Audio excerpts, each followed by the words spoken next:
大家好，我是阿胖。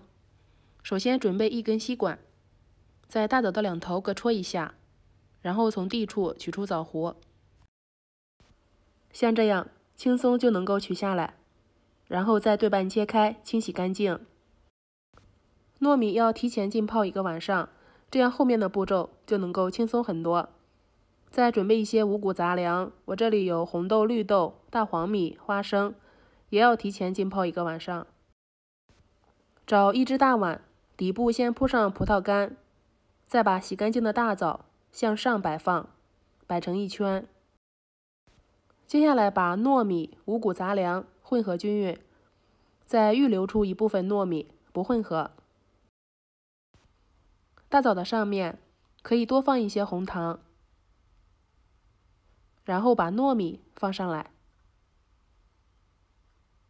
糯米放好后，再撒上1层红糖。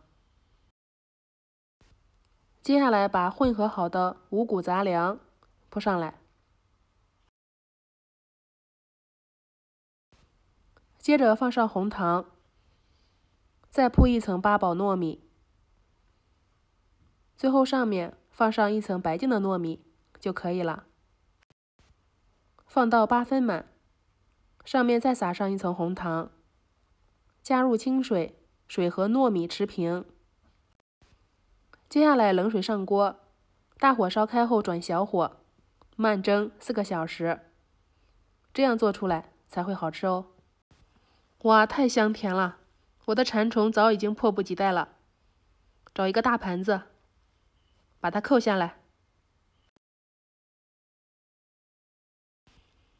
这样采用1次蒸做出的八宝糯米饭，比2次蒸做出的更甜、更糯、更好吃。小火慢蒸更有味，红红火火过大年。